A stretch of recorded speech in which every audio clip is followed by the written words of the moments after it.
Let me go ahead and take roll to begin with. Mr. Stillwell, Mr. Botts, and Mr. Sharp. Where's Mr. Botts? Or is he? Mr. Botts has another appointment. Okay, no problem. Oh, no problem. All right. Mr. Williams, Mr. Steele, Mr. Adams, and Ms. Renard. Good morning, councils. All right. Mr. Kendrick and Ms. Hingerty. Good morning. All right, Mr. Huey and Mr. Masters, Senior and Junior, good morning. All right. Mr. Nichols and, Mr. West, I should say, Miss Westmoreland, Mr. Harvey and Mr. Garner, good morning, councils. And then Mr. Ryan and Ms. D. Williams. All right, good morning. All right, ladies of the state, good morning, Ms. Hilton, Ms. Love. Good morning, Your Honor. And Mr. Smith and Mr. Brown, good morning, sir. Good morning, all right.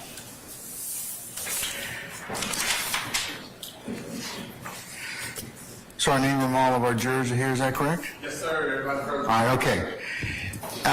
In considering the latest matter that we took up last night in regards to a dual-purpose limiting instruction, I've had the state as well as the defendant's proposed instruction.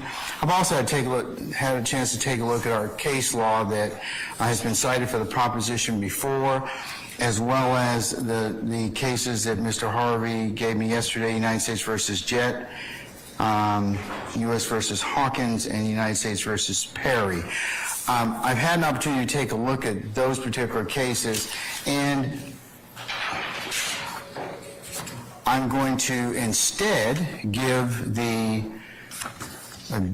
variation of the expert witness jury instruction, as well as the credibility of witness instruction, and that comes from our Georgia jury pattern instructions 1.3130 expert witnesses and 1.3110 credibility witnesses. I'll read those.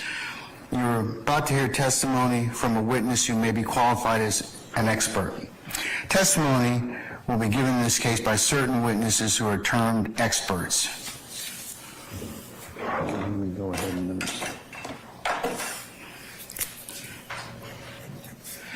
I'm going to put may be given in this case by certain witnesses who are termed experts. Experts are those who, because of their training and experience, possess knowledge in a particular field that is not common knowledge or known to the average citizen. The law permits expert witnesses to give their opinions based upon that training and experience. You're not required to accept the testimony of any witness, expert or otherwise. Testimony of any expert, like that of all witnesses, to be given only such weight and credit as you think is properly entitled to receive. And then I will tell the jury, the jury must determine the credibility of the witnesses. In deciding this, you may consider all the facts and circumstances of the case, including the witness's manner of testifying, their intelligence, their means and opportunity for knowing the facts about which they testify, the nature of the facts about which they testify, the probability and improbability of their testimony, their interest or lack of interest in the outcome of the case, and their personal credibility as you observe it. I will give that in combination before Detective Belknap testifies. Question, Your Honor. Yes. Will we be giving a similar limiting instruction before every expert witness? The reason that I ask is that we will not be using Detective Belknap today as a fact witness, and the reason for demarcating the testimony is, of course, to comply with the court's concerns regarding dual-purpose witnesses. It's your choice as to whether or not you're going to do that. Who are you calling to begin with? We are calling Detective Belknap. Okay, and he's going to just be a fact witness? An expert witness. He's going to be an expert witness? Yes. Okay, well, I will give that particular instruction. Any issue? Counsels for the defense?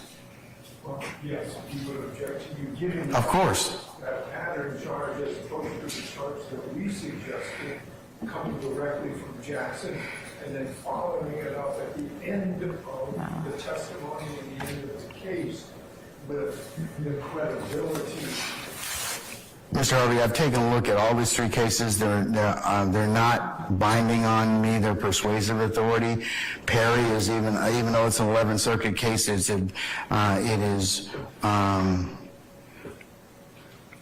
persuasive authority. But I'm not going to follow that. I believe that given what's going to be testified to in this case, the expert witness testimony as well as the credibility witness testimony will cover that. So I'll note your objection, sir, for the record, and let's move on. Thank you. And by the way, the Court of Appeals has just rejected a pattern charge in White versus Stevens. Oh, a pattern charge as to what? Well, just the fact that a pattern charge is acceptable, and I'm objecting to this particular pattern charge. I just want to say that the Court of Appeals says just because it's a pattern charge doesn't mean it's good. Ordinarily, because if it's not tailored, that's the issue. And it also depends upon what's been presented in the case. So I may tailor it accordingly depending upon what is testified to. But given this issue, I believe that should cover it. So for the time being, I'd like to call the jury, Mr. Steele. So. I'd like you to add one sentence, if you don't mind, to what you're going to charge the jury over objection. As to what, sir? Whether As to what, expert or the credibility witnesses?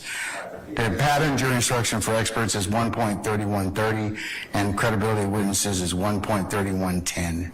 so it's at the end of the second paragraph. Of what? Which one? Trying to tell you, the end of the second paragraph of 1.31.30. That's expert testimony. I'd like this on the court to say whether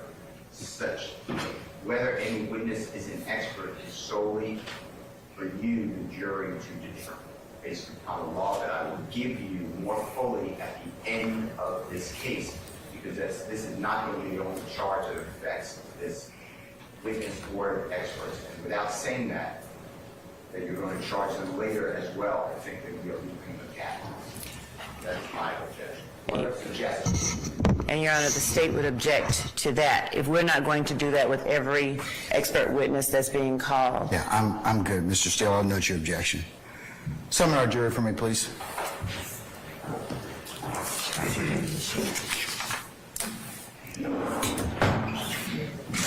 All right, for the jury.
All right, ladies and gentlemen, please be seated.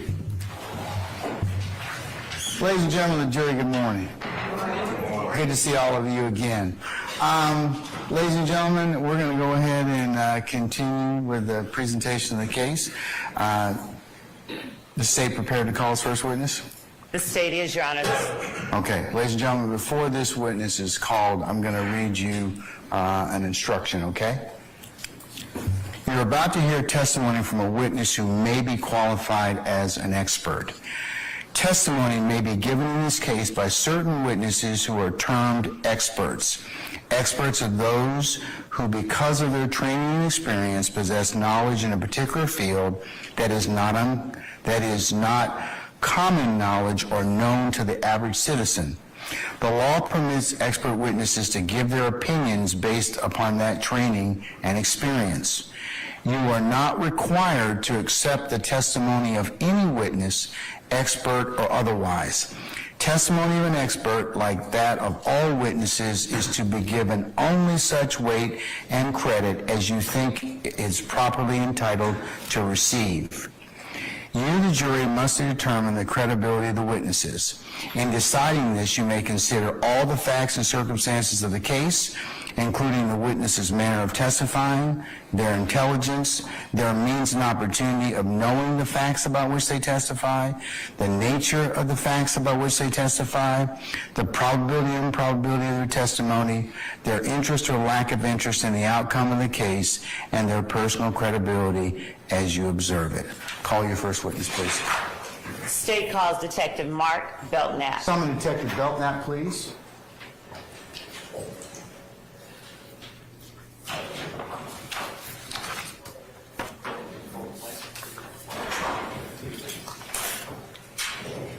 All right, Detective Belknap, good morning, sir. Good morning, sir. Sir, if you would please approach the witness stand. Once you get there, before you sit down, if you would turn and face Sergeant Ingram and be sworn as a witness. Raise your right hand. You swear affirm testimony you give the truth, the whole truth, and nothing but the truth? I do. I see. State, spell your first and last name for the court. Now into the mic for me, please. My name is Mark Belknap, M-A-R-K-B-E-L-K-N-A-P.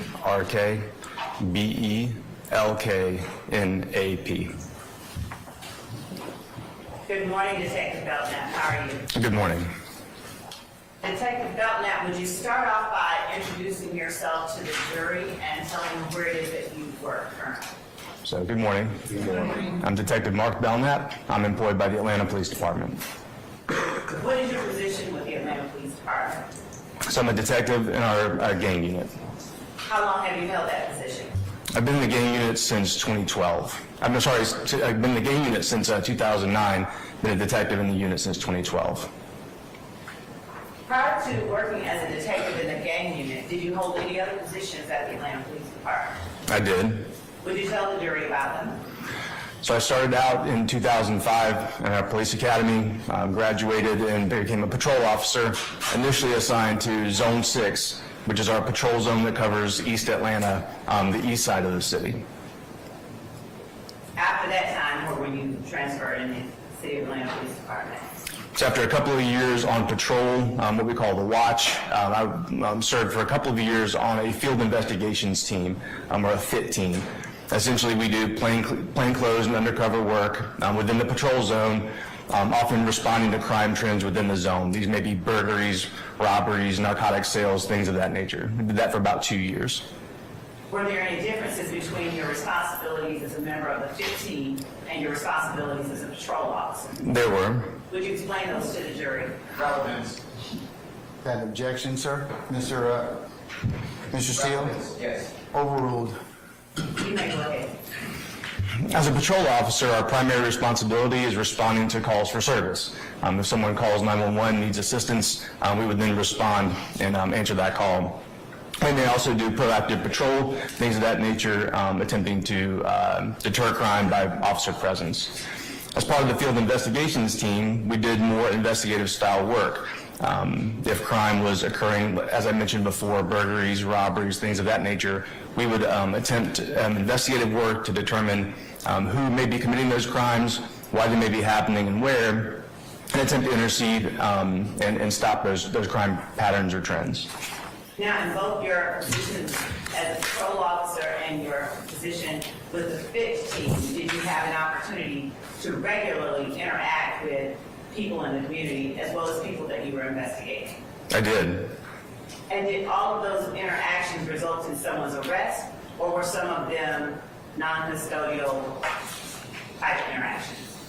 Particularly as a patrol officer, the vast majority of contacts that I had did not result in anyone's arrest. And even on the FIT team, we often interacted with the community through community meetings to be able to hear firsthand from the community what their concerns were in particular neighborhoods. And so oftentimes our interactions had nothing to do with arresting anyone. After you worked on the FIT team, what other positions within the Atlanta Police Department did you hold? So as I mentioned earlier, in 2009, I was transferred to our gang unit, initially as an officer in that unit. I worked as a patrol officer assigned to the gang unit for several years and then was promoted in August of 2012 to detective and have remained in the gang unit since that time. Let's talk a little bit about qualifications for being an investigator within the gang unit. What training did you get before being assigned as a patrol officer to the gang unit as it relates to gangs? So the initial training that we get is in the police academy. We have a fairly short course, introductory course, to help us recognize criminal street gangs and potential criminal street gang activity.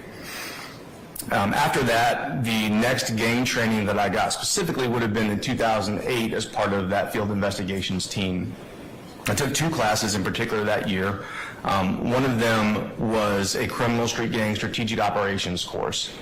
The purpose of that course was to provide some information on the recognition and identification of gang members and gang activity, but also to help us plan operations to combat criminal activity in places where they were committing crime in a particular community. So those may be leveraging resources like probation and parole officers, how to set up tactical operations in a way that's safe for the officers that are involved. Sometimes using plainclothes or undercover officers in order to be able to observe and interact with gang members. The second course that I took in 2008 was an advanced gang prosecutions course. That course focused more on understanding our state's gang statute, our state's gang law, and the application of that law to crimes committed by gang members, understanding what was necessary to prosecute those crimes, and how to identify and recognize whether a crime was, in fact, in violation of that law. Your Honor, may we approach? Yes, Mr. Steele. Training devices on. Just Mr. Steele.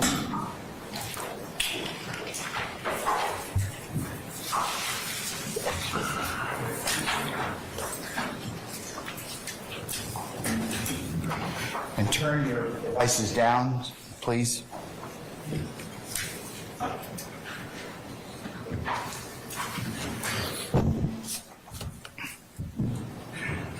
Gotta hold the button and talk in the microphone. Hold on. Function check. Right, hear me? Okay, all right. Okay, you have to hold yours down in order to speak with it. Okay. All right. Okay.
Your Honor, will the court give its ruling?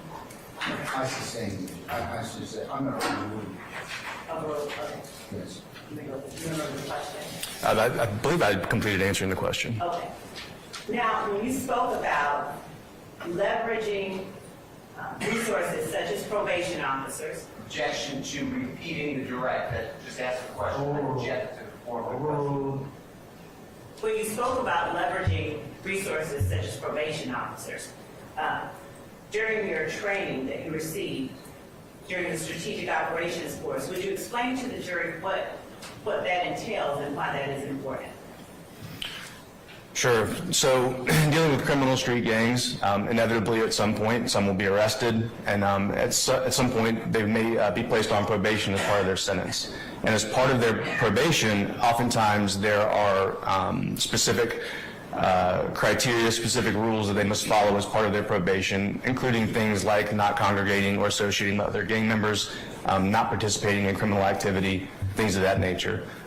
In order to address gang activity, it's often helpful to work with probation officers to help report those things that we may observe that may be violations of their probation, in order to keep them on track with probation, or to the extent that they may not be willing to follow probation, open up the door for potential violation of their probation.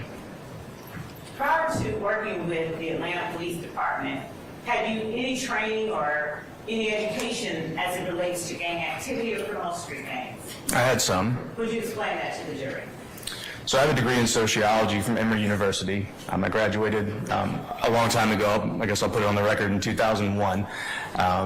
During my study of sociology at Emory, I had the opportunity to take a class on juvenile delinquency, and it was taught by Dr. Robert Agnew, who's one of the country's foremost experts on juvenile delinquency. As part of that course, we studied delinquent peer groups and street gangs, as well as other aspects of juvenile delinquency throughout the semester-long course. I'm going to show you what has been marked and has been provided to the defense as State's Exhibit 1, lowercase alpha. It is a curriculum vitae. May I approach, Your Honor? You may now. Thank you.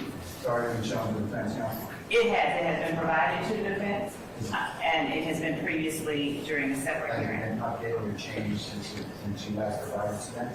I can state that it has not, and Your Honor, I'll ask the witness to do so as well so that the testimony is reflected in the record. Okay, fine. Showing you State's Exhibit 1A, do you recognize it? I do. How do you recognize it? This is a copy of my curriculum vitae.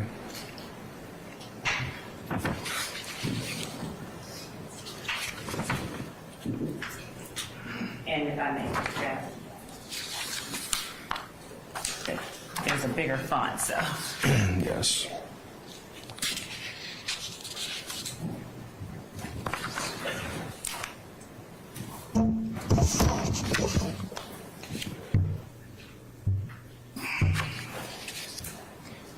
Do you recognize I do. 1A? I do. Has it in any way materially been altered since the last time that you provided it to the state? No, ma'am. And is that a fair and accurate copy of the curriculum vitae that reflects your experience in training and education? It is. Your Honor, the state tender states Exhibit 1A. Any objection to States 1A? Going out to the jury, yes, sir, not for the record. States 1A will be admitted. Thank you, Your Honor. I have one objection. What's the basic objection, Mr. Harvey? There is a sentence in the proposed exhibit that I'd like to address the floor about.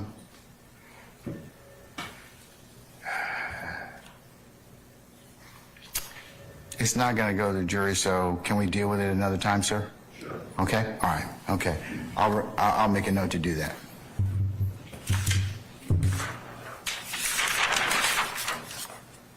Detective Belknap, tell the jury, once you completed your education, your undergraduate studies, did you immediately go into law enforcement? I did not. Tell the jury what it is that you did. So I worked for several years in private security, mainly at nightclubs around the city. kind of a post-college job for a few years until I decided what I wanted to do with my life and join the Atlanta Police Department. And working in private security and nightclubs around the city, does that give you the opportunity as well to interact with members? I sustain objections to form. While you perform your duties as private security, did you have any opportunities to interact with members of the community then as well? I did. And were those in confrontational situations or various types of situations? Various situations, and working in nightclubs, you can imagine there were occasional conflicts, but one of the things that I did professionally in that capacity was really worked on ways to provide customer service more so than anything else in that security environment, which we were very successful at. To become a law enforcement officer with the City of Atlanta, are you required to be post-certified? And by post, I speak of the Peace Officer Standards and Training Council Authority. Yes, ma'am. And are you post-certified? I am. Have you remained post-certified during your entire time with the Atlanta Police Department? I have. Once you were assigned to the gang unit, did you receive any further training as it relates to the identification, the investigation, and the practices of criminal street gangs? I did. Would you tell the jury about those trainings? Sure.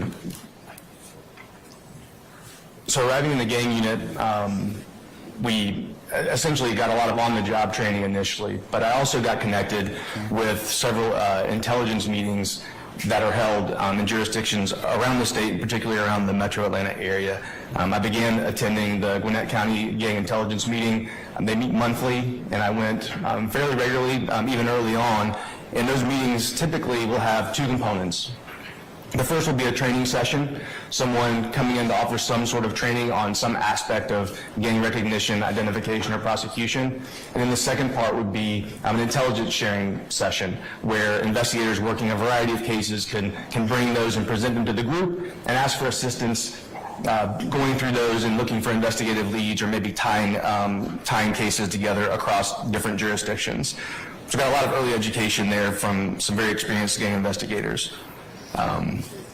And after those first couple of years, I began getting more formal training and attending more courses as well.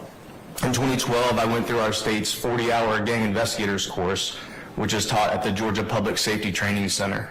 It's a week-long course that covers essentially all aspects of gang recognition and investigation, including history of street gangs, recognition of street gangs, even practical exercises in decoding gang messages or gang language, as well as information on the law as it pertains to street gangs and applying that and testifying in court. Other training that I received over the years, I've been able to attend for many years the Georgia Gang Investigators Association Annual Training Conference.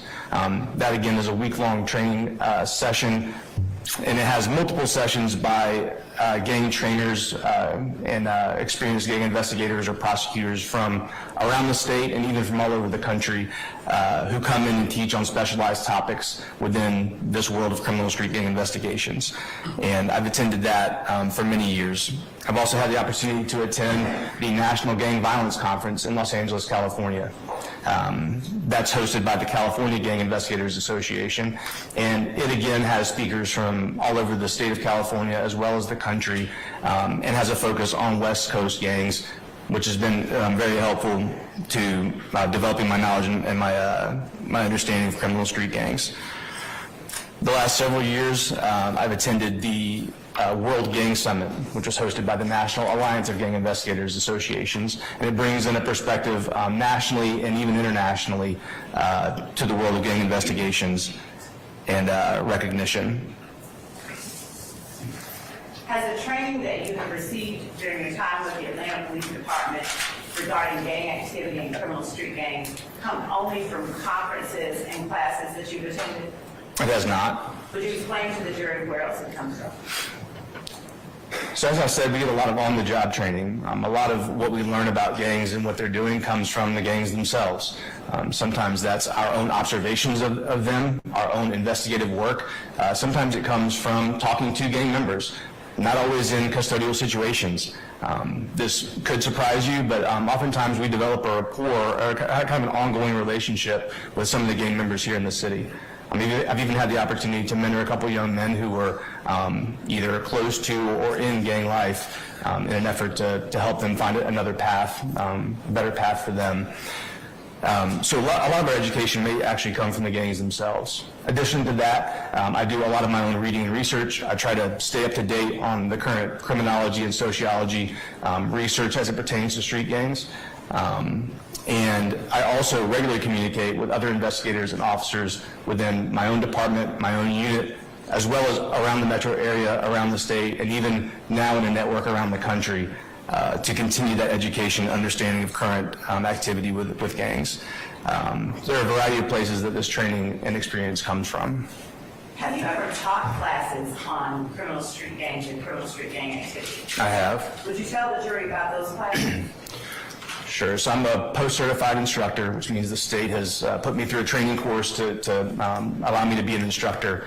And I now teach a variety of courses on criminal street gangs, from initial recognition and identification courses to courses about investigating gang activity, as well as best practices around preparing gang cases for prosecution. I serve as an instructor for the Georgia Gang Investigators Association in several classes that we teach, including a basic gang investigator certification course, as well as our intermediate gang investigator certification course.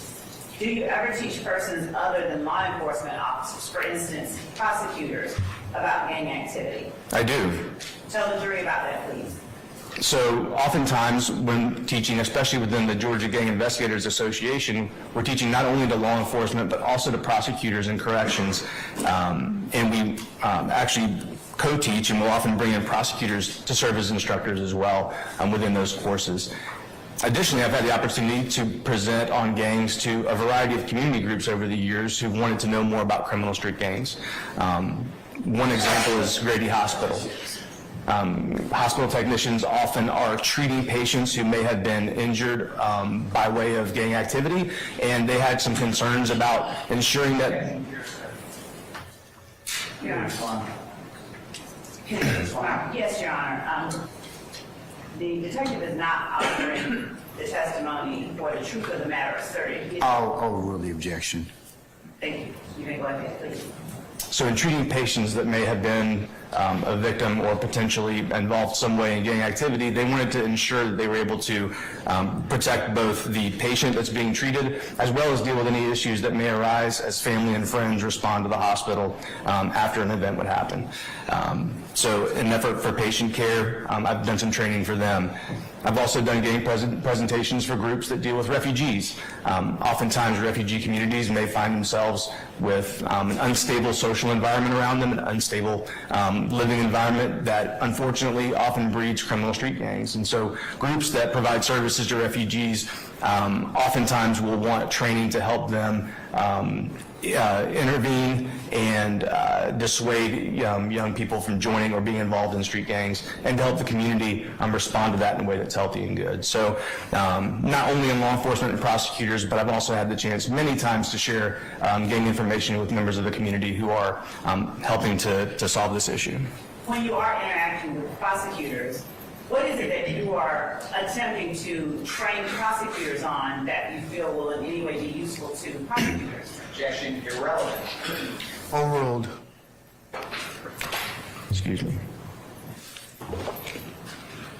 So one of the things that we realized along the way of working with prosecutors on criminal street gang investigations is that oftentimes we expect prosecutors to understand what we're seeing on the street with street gangs the same way that we see it.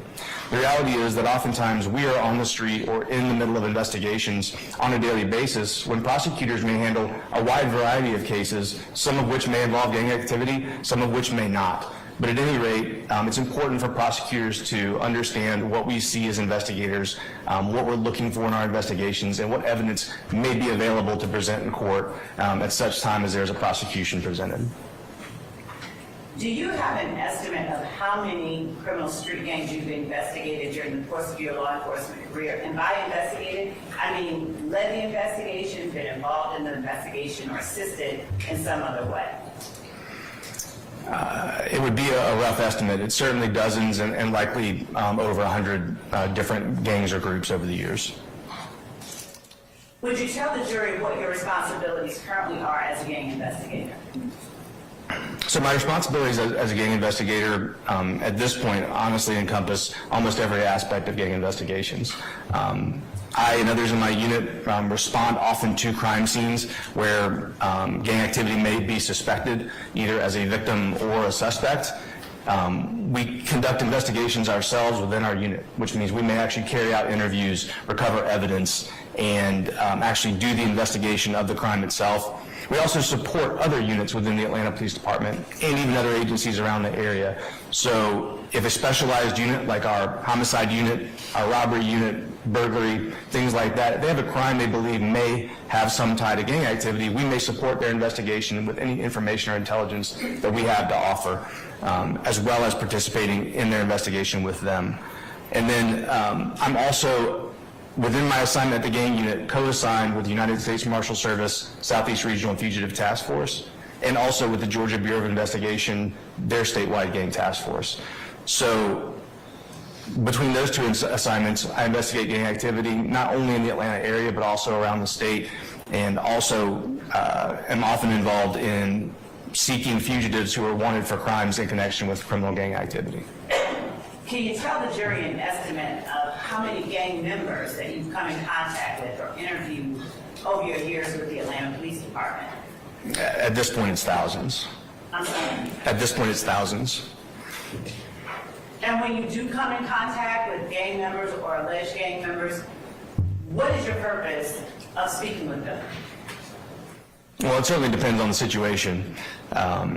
As I've stated, sometimes we're arresting gang members. Sometimes we're arresting them for warrants that they already have. Sometimes we're making probable cause arrests. We've witnessed a crime, we've had a crime reported to us, and we're making arrests at that time. Other times, particularly when I first started out as a gang officer, I didn't know a lot about gangs. And one thing that I did as a patrol officer, I continued as a gang officer, is I like to get out and talk to people. I like to talk to people who are not suspected of crime, who are just members of the community, who lived on my beat. I like to talk to people who I thought may be connected with crime. There's no reason for me not to have some relationship or knowledge or rapport with them if we're going to be interacting on the street. So I did the same thing with gang members. Oftentimes, as a new gang officer, I'd ride around, and if I saw somebody wearing some indicator of gang activity or doing something obvious, stop and talk to them. Stop and ask them questions. And what I found was that oftentimes gang members would be very forthcoming. They were very proud of their gang affiliation or proud of that association. And Your Honor, I would like to respond. Hold on. Objections, confrontation clause, right? Okay, right. Your Honor, the confrontation clause is not implicated when we are not offering the information for the truth of the testimony that is being offered. Overrule the objection, Mr. Steele. Overrule the objection, Mr. Steele. You may go ahead. Please. so gang members will often be very forthcoming about their affiliation and their activities. Some would not be, and that was fine too. We'd go on about our business. But over time, developing those relationships becomes important as a police officer in doing our job. When you received information from these various sources, be it community members, people who may have been affiliated with criminal street gangs, do you always take that information at face value and believe it as factual? No, certainly not. Do you take any efforts or any steps to corroborate the information that you gained during these encounters with various members of the community? False, sir. Overruled. We absolutely do. And what kind of steps, could you tell the jury a little bit about them, do you take? And again, this depends on the case. The goal here is that, especially in getting out and having conversations, is that I have conversations with multiple people. So we start to get different points of view from different people and starting to see where those things line up. But we also have the opportunity to investigate and see if what we find through a criminal investigation actually matches up with what we're hearing from either a community member or even from a gang member themselves. We sometimes will monitor jail phone calls. We will sometimes monitor social media. We will go through incident reports and look at incidents that have happened over time to see if those are consistent with what we're being told by whoever that person may be. We've engaged in wiretaps, court-ordered wiretaps of phones during our criminal investigations. And we, of course, again, share information amongst investigators around the metro area and, of course, around the country. What use do you have with jail phone calls, social media, wiretaps, and things of that nature as it relates to criminal street gang investigations? Well, gang members are just like the rest of us. They communicate with people. They communicate with them over the phone. They communicate with them via social media. Oftentimes, their communications are going to include communications about their gang or about their gang's activities. So those are sources where we can find some of those communications that may shed light on our investigation.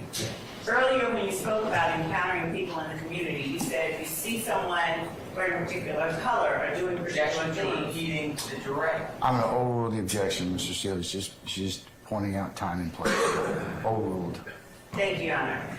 And doing a particular thing, and you said that you get out and talk to them. Do you get out and arrest them, or do you get out and you stop risks, or what is it that you're doing when you see people wearing a particular Now color? that's leading. Okay, so you can rephrase that one. When you get out and speak to them, is it solely for the purpose of making an arrest? Objection, ask, and answer. Overruled. No, ma'am. Would you elaborate a little bit? Sure. In law enforcement, we call these field contacts or field interviews. They're non-custodial, and essentially, it's just like I'd have a conversation with any one of you on the street or anybody else on the street.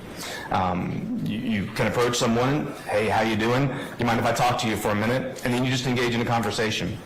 My style was always to introduce myself and to try to do so in sort of a disarming way so they understood that I'm not here to hassle you. I'm not here to arrest you. I'm not here to give you a hard time. Just want to chat for a minute. Once you get over that initial thing, yeah, a conversation is potentially going to happen if the person's willing to have that conversation. But it's literally just to stop and chat and talk with someone who's free to leave at any time during that conversation. In the course of your duties as a gang investigator, are you also tasked with protecting potential gang members or alleged gang members? Absolutely. Does the interaction that you have in the community with people who are gang members and non-gang members alike in any way lend itself to your ability to protect gang members? It does.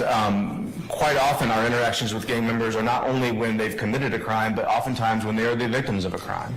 And it's important to me personally as a law enforcement officer that they understand that we are going to pursue criminal investigations Overruled.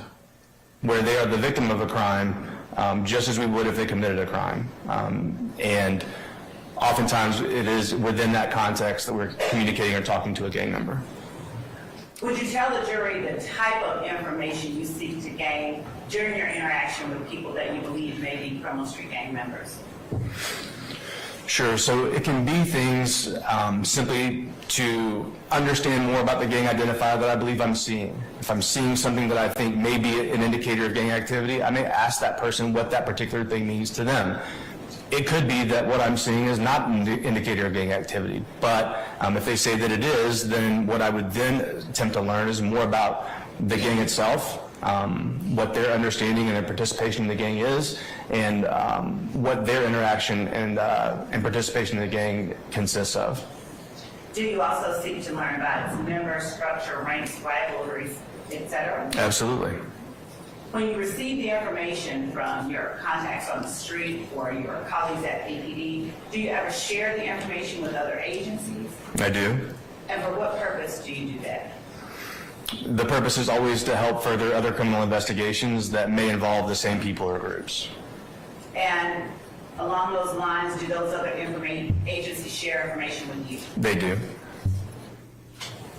How is it that you and other law enforcement agencies engage in this information sharing that you're speaking about? One way that we do that, I've mentioned to you earlier, which is attendance at gang intelligence meetings, which are hosted in several places around the metro area, as well as around the state. That's one forum whereby we all end up in the same room together and can discuss or share information that we believe may be relevant to the group as a whole. Also, through the Georgia Gang Investigators Association, we may also distribute intelligence or intelligence requests to the membership around the state in an effort to spread that more widely. And beyond that, we also develop our own personal relationships and connections. So we get to know each other across jurisdictions or even within our own agency over time. And so therefore we have people we can reach out to that may know a particular area or a particular gang in case we need some specialized information. Now, have you ever been called to aid in or execute a search warrant? I have. And as it relates to criminal street gang activity, would you tell the jury how many search warrants you've been a part of since you have worked with the gang unit? I couldn't count. I mean, it would be dozens and maybe even hundreds at this point. What type of information would you typically gain from the execution of a search warrant as it relates to a gang investigation? Bless you. So as with any criminal investigation, a search warrant is a tool that may allow us to uncover evidence of an underlying crime. That could be evidence of, a weapon or other item that may have been used in the commission of the crime. It could allow us to recover the proceeds of the crime, what was maybe taken or stolen during a particular crime. Other types of physical evidence that may be available. More particularly in a gang investigation, when we secure a search warrant, we may be asking additionally to search for evidence of a criminal street gang as well, and a person's association with a criminal street gang. That could include things like clothing, attire, gang rosters or books of knowledge, written documents about the gang. That could include photographs, digital evidence, a variety of things that may indicate whether a particular crime was what we would say participation in the gang's activities. But there may be some gang connection to the crime itself. So a specialized gang investigator, excuse me, may be asked to help with drafting or writing a search warrant to include an explanation for the judge as to why we're seeking additional evidence, particularly related to a gang. Is it common for sworn law enforcement officers to seek out your expertise in identifying gangs and gang members? It is. Have you ever been qualified as an expert in criminal street gangs and criminal street gang activity? I have. How many times? Over 25 times. Do you know what jurisdictions? I do. Would you tell the jury? In Fulton, Newton, and Cherokee counties. Your Honor, at this time, state tenders Mark Belknap as an expert in the field of criminal street gang recognition, investigation, identification, and practices. Same objection. Any counsel wish to vote our detective Belknap? No, Your Honor, just read it. Okay, I'll note your objection for the purpose of the record at this point in time. Hearing none, the court will designate Detective Belknap as an expert in criminal street gang recognition, investigation, identification, and practices. Thank you, Your Honor. Detective Belknap, are you aware of the legal definition of a criminal street gang? I am. Understanding the court will give the law to the jury that it is to employ, but what legal definition of criminal street gang do you employ during your investigation? Same objection, Your Honor. Overruled. Thank you. State Atlanta Police Department uses the same definition that comes from our state law, and that is that a criminal street gang is any organization, association, or group of 3 or more persons. Contemporaneous jury instruction, that you do the law. Mr. Steele, I'm going to overrule that at this point in time, okay? Ladies and gentlemen, but I'll give you the law related to, that you'll apply the facts and evidence as you determine them to be before the case is submitted to you. So Detective Belknap, would you tell the jury what definition you employ during your investigation? Yes, ma'am. It's a criminal street gang is any organization, association, or group of 3 or more persons associated in fact, whether formal or informal, who participate in criminal gang activity. Now, what is the definition of criminal gang activity that you use during your investigations? So, Same objection. And they would matter. Overruled, please, and there'll be a continuing objection. Thank you. criminal gang activity is defined as the commission, the attempted commission, the conspiracy to commit, or the solicitation, intimidation, or coercion of another person to commit any of a number of crimes that are listed out within the act. Without going through all of those completely for you, they fall broadly into 4 categories, and those are crimes against persons, crimes against property, firearms, and narcotics. There are some additional charges listed out that we can investigate, which include things like recruiting someone to join a street gang, trying to prevent someone from leaving a street gang, attempting to keep someone from testifying against a street gang, attempting to help someone escape from custody, and some other things like that, particular to criminal street gang investigations. Now, does the group of 3 or more people that you mentioned to the jury in the definition that your agency employs, do they have to commit the crime together in order to be charged with or prosecuted for criminal gang activity? I sustain objections to that. So would you explain to the jury how it is that you make a distinction as a gang investigator between a crime that is committed solely for personal reasons versus a crime that is intended to further the interests of a street gang? I'm an overruled objection. Mr. Steele.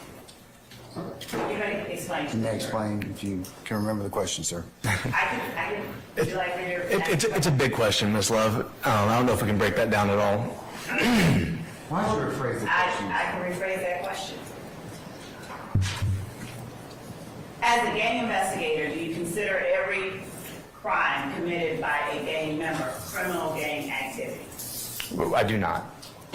And in what circumstances would a crime committed by a gang member not be considered gang activity? Just give the jury some examples. That's not beyond the ken of the jury. Overruled, Mr. Steele. If we believe a particular crime was committed by a gang member, what we're looking for is to determine whether or not that crime was committed as participation in a particular gang's activities. Certainly, a member of a gang could commit a crime that may have nothing to do with the gang itself. As an example, if a gang member is at home with his wife or girlfriend and they get into an argument, not an argument over the gang, just an argument over, some household chores or whatever relationship problems they have, and it turns physical, that person could be arrested for domestic violence battery, something of that nature. Unless that crime had something to do with the gang, it would just be a crime committed by that person, separate from the gang's activities. How do you determine, or what do you look for in determining whether a crime is in furtherance of a particular criminal street gang? One of the important things we have to understand is what the gang's activities are. We may know that a person's a member of a gang, but we need to understand what the gang does. What are their criminal activities? So once we understand that, we may look at a variety of factors during our investigation. We'll attempt to uncover the motive for the crime as the perpetrator saw it. We may ask questions of the victim. How did the victim perceive this crime? Did the victim perceive this as some act of retaliation by a criminal street gang? Or did they perceive this as being something having to do with them being a member of a rival gang? We may look at the location where this crime has happened. Gangs often will control turf or territory for the purpose of committing crime, and so they will then commit those crimes in their area where they feel like they may be safe from prosecution or safe from rivals during the commission of their crimes. We may also look at with whom they commit these crimes. Obviously, we're talking about a group of people, and they're working together for a purpose, and they're working together for a reason, the same way any other group of people works together. So if they're working with other gang members to participate in these crimes, that may be an indicator that a particular crime is going to be part of that gang's activities. When you first started out as a patrol officer with ABD, did you observe signs of what you thought were criminal street gang activity just during your daily work? Objection, this is so vague. Overruled, Mr. Steele. Could you ask the question again? Yes. When you first began working as a patrol officer with the Atlanta Police Department, you said that were you familiar with criminal gangs and criminal gang activity? We'll start there. I had some familiarity with criminal gangs, yes. And as you conducted your responsibilities with the Atlanta Police Department, were you aware of criminal street gangs in the city of Atlanta? at that time? I was aware. I would honestly say that I probably missed a lot of stuff early on, even as a new police officer. But during the course of my career, I began to recognize and notice criminal gang activity more so than I had in the past. You said you probably missed a lot of stuff. What do you mean by that? What are you talking about? Your Honor, I don't know what year we're talking about. I checked. Relevant, Your Honor. I'll sustain it as to form. You can rephrase. Yes. Did you always recognize signs of criminal gang activity when you started out as a patrol officer? Objection, asked and answered. Overruled. Well, it's hard to say. I only suspect that I miss things now because I know a lot more than I did then. And looking back, I likely just didn't understand connections, didn't understand identifiers that I was seeing, and things of that nature early on. Were you at the time that you started with the police department familiar with larger criminal street gangs in larger jurisdictions like California, Chicago? I had some familiarity, yes. And did you see in Atlanta those kind of gangs when you first started out? I did not initially interact with those types of gangs in Atlanta. What, during the course of your time as an investigator with the gang unit and with the Atlanta Police Department, what type of gangs have you found to exist in the city of Atlanta? And compare them, if you will, to gangs that might exist in, for instance, California. Objection, Your Honor. Compound question. I'll sustain the question. You can rephrase it. Break it down. Breaking it down, are you able to describe for the jury the types of gangs that you have encountered during your time as a law enforcement officer? I can. City of Atlanta. I can. There are many different types of gangs, but there are really three categories that we typically look at as far as the criminal street gangs that we see here. And those three categories are traditional, non-traditional, and hybrid street gangs. And to your question, I've seen all three of those types in my time working with the Atlanta Police Department. Would you explain to the jury what a traditional street gang is in your words? Sure. So traditional street gangs are going to be gangs that you may be familiar with even from television and movies and things of that nature. These may be West Coast Bloods and Crips. It may be, folk gangs like the Gangster Disciples from Chicago, other blood sets from up in New York and New Jersey. But those traditionally styled gangs, what distinguishes a traditionally styled gang is that they may be national or international, but aren't necessarily. It's really more about the structure of the gang itself. A traditional gang will have a strict hierarchy or structure with leaders who give orders down through that chain of command. They may often codify the rules of the gang into what we call a gang Bible or a book of knowledge. They'll actually write down maybe an oath, a pledge, a way to identify other members through a call and response type interaction. They may have coded language that members will use to hide activities. They may have codes that they'll use as ways to identify each other and communicate. They'll wear particular sets of identifiers, which may include things like wearing colors, like flags, gang bandanas, things of that nature. They may make custom clothing or jewelry, or all types of things that they can wear. But again, the main thing to understand about a traditional gang is that structure, that consistency, and that sort of rigor around that gang. Non-traditional gangs are sort of on the other end of that spectrum, and these are the types of gangs that I initially saw in Atlanta and likely didn't recognize for what they truly were. Non-traditional gangs are typically neighborhood-based groups. In Atlanta, traditionally, those groups were often based around our housing projects, and so they may have had much looser affiliations. There may not have been a leadership structure at all. It may have been that some older members had more influence or got more respect, but there wasn't necessarily a strict, chain of command with named ranks and a method by which you would move up that chain of command. They'll have specific identifiers, but they may have less identifiers than a traditional gang, and those identifiers may change. Because they're local, because it's their own thing, if they want to rebrand and sort of change things, they don't really have anybody to answer to. They can change those identifiers kind of as they will. And members of those gangs may be allowed to leave the gang. If they move out of the area, maybe there's not an expectation that they continue to participate in the gang's activities. If someone moves into the area and gets to know or becomes friendly with members of that group, they may be adopted into the group even though they're not from there. But it's a much more loosely structured organization, even though it still meets the criteria for being a criminal street gang based on our statutory definition. Law. Overruled. Based on our definition of a street gang and the activities that they participate in. So that's Before you go into the next portion of your response, I'm going to show you State's Exhibit 1 and ask you if you recognize State's Exhibit 1, which has been provided to the board. I do. How do you recognize State's Exhibit 1? And this is a printed copy of a demonstrative prepared for this testimony. Will the demonstrative that you have prepared assist the jury with understanding your testimony and help you to explain it better? I hope so. Your Honor, the state tenders State's Exhibit 1 demonstrative for the assistance of the jury. Your Honor, can I ask one question of the witness? What is it, sir? About state exhibit.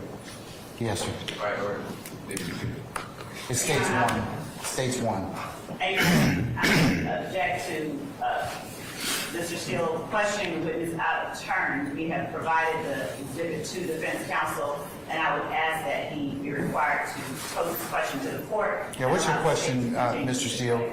when was state's exhibit number, and I'm being told it's 2, but I'm being It's told 1. it's 1 also. Because we have 1A is the other thing that was admitted, the CV. So this is 1. Okay. Thank you. When was it originally created is my question in order to make the objection. Not this one, but the original. When you cross him, you can ask him that question, okay? All right. Then I maintain my objection. Okay, that's fine.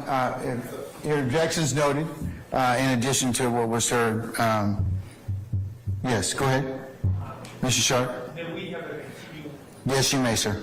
And I'd also like to add 24-4-4A is implicated by state's 1A. All right, sir. So noted. Overruled. States 1 is admitted for purposes of the demonstrative aid. Thank you, Your Honor. Permission to publish. Yes. Thank You may you. publish it.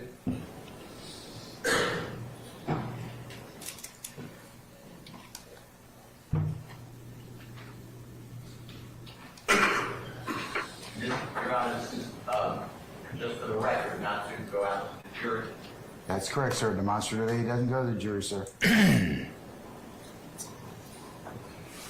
I'm going to give you a clicker and ask that you utilize the State's Exhibit 1 as necessary to explain your testimony. Okay. So would you go ahead and start with the first part of what has been listed as State's Exhibit 1 and talk about that with the jury? So one thing we haven't discussed yet is what you now see on the screen, which we call the gang triangle. This is a graphical representation of what our gang investigations are seeking when we're investigating potential violations of our Street Gang Act. What we're looking for is evidence that a person who is employed by or associated with a criminal street gang has participated in that gang's activities through the commission of those enumerated criminal offenses from the statute. And so we're looking for a nexus or a connection between those three elements to find if there may have been a violation of the law. And let me ask you this. Does the Atlanta Police Department have criteria to identify or confirm gang members? We do. Would you explain those to the jury? And I'll just make a point that may just be semantics. We don't typically use the term confirming gang members. Our goal is to, when we can, identify whether someone is a member or associate of a criminal street gang as it relates to our investigations. And so in order to help us do that, we use a 6-criteria system that was developed in California over 30 years ago, has been used since that time all around the country in this effort. The first criteria is when someone self-admits membership in the gang. The second criteria is when that person is identified by an informant with previously tested reliability.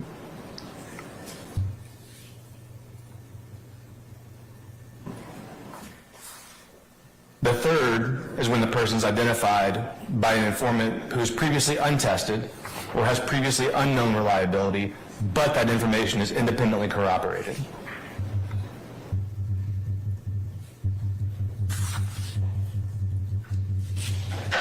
The fourth is when a person resides in or frequents a known gang's area, adopts the style of dress or mannerisms or other distinguishing characteristics of that gang, and associates with other known gang members within that context.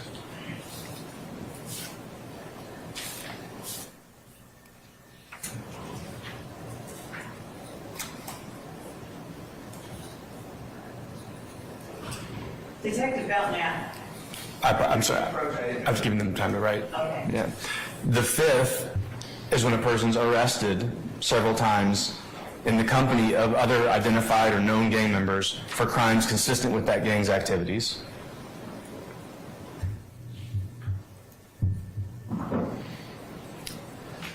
And the final category is when someone shows some signs or indications of being associated with the gang but doesn't meet one of those other criteria, we may categorize them as a gang associate. And for us, the way that we teach this and the way that we employ that, it's that the person associates with them within the context of the criminal activity of the gang, not just that they know the gang member or maybe family or something like that. It's that they associate them within the context of the gang's criminal activities. Can I maybe approach briefly? Yes, Mr. Steele.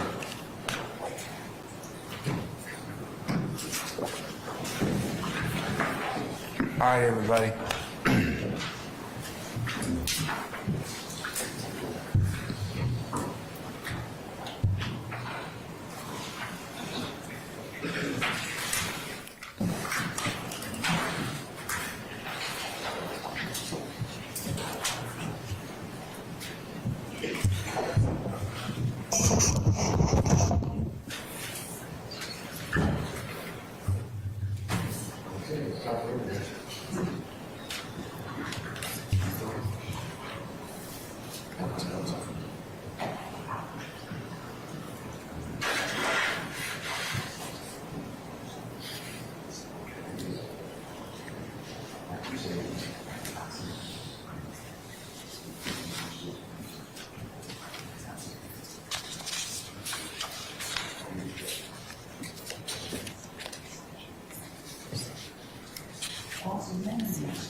Overrule the objection.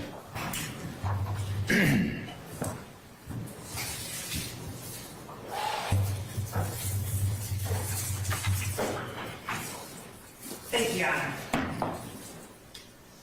Detective, does a person have to meet all of the criteria that you just explained to the jury in order to be considered a gang member or associate? They do not. Overruled, sir. That does not, Overruled, sir. No speaking objection. No speaking objection. it's not the candidate. Overruled, Mr. Steele, and do not speak your objection again. You may answer. They do not need to meet all the criteria. Traditionally, when we're talking about a traditional gang, are there particular ways that gang members join a gang? There are. Would you tell those to the jury? There are three typical ways that someone joins or becomes a member of a criminal street gang. The first one is to be beat into the gang. That means the prospective member endures a physical beating of some generally set duration of time by some number of the members in order to gain or be initiated into the gang. The second way is to be blessed into the gang. That may be someone who has some sort of family or relationship tie with people in the gang. They may have done something for the gang, committing crimes for them or things of that nature. Sometimes it's a financial commitment. But there are a variety of ways that someone avoids the beat-in process or avoids another initiation process and is just blessed or granted membership within the gang. The third way is to be sexed into a gang. This is typically for female members where they may endure having sex with multiple members of a gang or a member of the gang in order to gain admission into the gang. In your experience during your time as a law enforcement officer and through your training and education, what have you determined to be the motivators for persons to join a criminal street gang? Yeah, in conversations with gang members, you'll hear, and we have heard, a lot of different reasons that they give. One at a time. Okay, and I've heard two other from Mr. Matthews and Mr. Steele. Okay. Your Honor, my response is that this is something that has been personally observed by a person who's now being an expert by the court, on which he has based his opinions. So it helps form the basis of his opinions. It's not a confrontation clause issue. I believe there are several objections. I'm overruling the objection. I'm overruling the objection, Mr. Sharp. Go ahead. Would you explain to the jury what you've learned during your time as a gang investigator have been motivators, or what motivates people to join a criminal street gang? So oftentimes I've heard people cite reasons, things like to have a sense of family, maybe to have protection, relationship, and things of that nature. And as I've gotten further into this field and had more in-depth interviews and more in-depth conversations, and certainly a lot more observations, essentially what it boils down to, in my experience most of the time, is the pursuit of money, power, and respect. Approximately how many gang members are there in the city of Atlanta? We've identified over 3,500 gang members within the city, although we believe, based on FBI estimates, that there may be as many as 10,000 or more within the city. The FBI has also stated that they believe there are... Hearsay and confrontation clause. Your Honor, this is... I'll overrule the objection. You may go ahead. And the FBI has stated also that they believe there may be as many as 40 to 50,000 gang members in the metro Atlanta area. And based on your training, background, and experience, what sort of crimes are gangs and gang members responsible for in Fulton County? They're responsible for a variety of crimes, everything from property crimes, auto thefts, burglaries, entering autos, stealing things out of cars, shoplifting, burglaries, things of that nature, also including armed robberies, carjackings, shootings, and up to and including murders. Additionally, narcotic sales, probably the most common crime that we see from gang members, the distribution and sales of narcotics. And how does the distribution and sales of narcotics tend to further the interests of a gang? For most of our criminal street gangs that I've investigated, their staple crime is the sale and distribution of narcotics. It provides income to the members and to the gang itself, and that's often the motivator for gangs to control a particular turf or territory, is so they have a place to conduct these activities.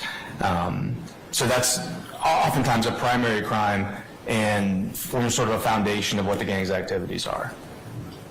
Is there any significance to the word respect in gang culture based on your training and experience? There is.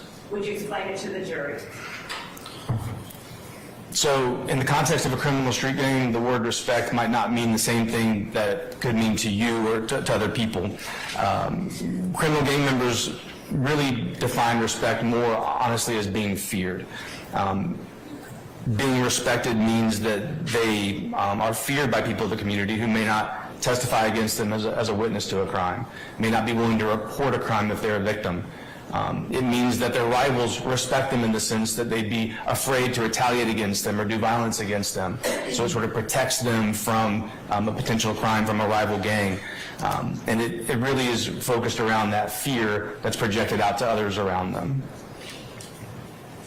And does that fear or that respect in any way insulate them from repercussion for their activity? Yeah, that's the purpose of it. That goal of money, power, and respect is to increase their own reputation, increase their own ability to retaliate and do violence to the extent that it keeps someone else from being able to do violence against them, and therefore they can do what they want to do, which in the context of criminal street gangs is conduct criminal activity. And what are the ways that criminal street gangs gain respect? Really within gang culture, there are sort of two ways to participate in gang activity.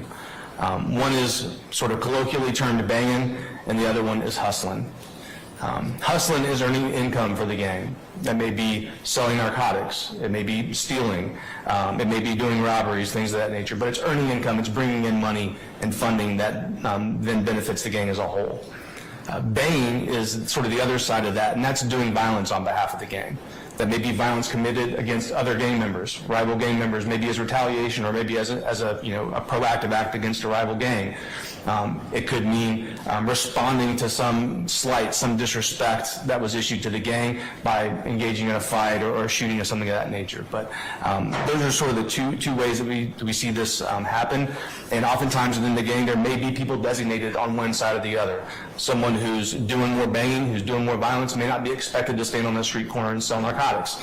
And likewise, someone who's bringing in money, they may be using some of that money to continue to support those who are doing the violence and the protection work for the gang as well. And how does a gang member gain respect within the gang itself? So in order to gain respect within the gang, you've got to be successful at one of those two aspects of gang life. Either you're bringing in money for the gang or you're doing violence. And honestly, violence is probably the main way that gang members move up within the gang.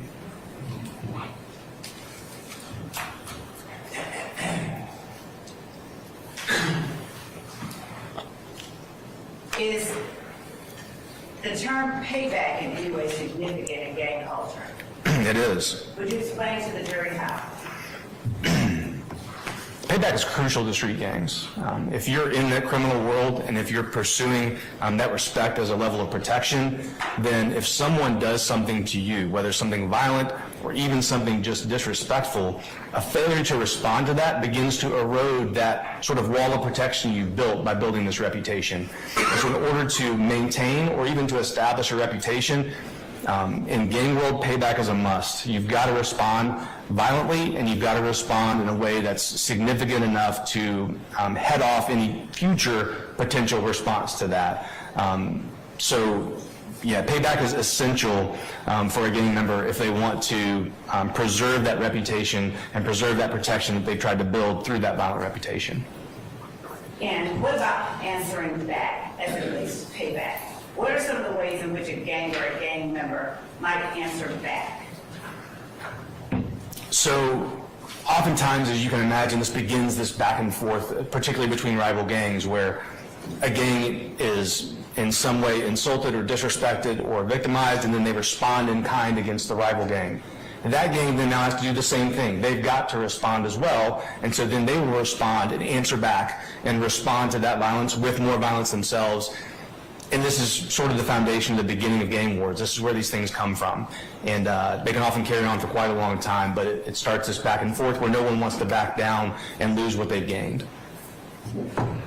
Earlier, you began talking about the difference and the different types of gangs, and you started out with traditional, and then you went into non-traditional. Is there another type of gang that you're aware of? There is. In Fulton County. Would you explain that to the jury? Sure. So that third type of gang is a hybrid street gang. So as you know, the word hybrid simply means a blend of two or more things together. You've likely heard that term in the context of, say, in current times, a hybrid car. It's a car that is powered both with an electric motor and a gas motor. Hybrid vehicles have both. They can be driven by a battery, they can also be driven by gasoline, but it's one car. Those two things are blended together into that vehicle. So hybrid street gangs blend the elements of two or more types of other street gangs. The types of hybrid gangs we typically see here in Atlanta, which began emerging around my time of coming into the gang unit in 2009 and 2010, are these hybrid street gangs. And what those are typically a local gang, a local non-traditional gang that has now aligned itself with a traditional gang. So they now have a relationship, in what we often see as an actual formal relationship with a traditional gang from somewhere else in the country. We see this in relationships between our gangs and Chicago gangs, New York gangs, LA gangs, and other places.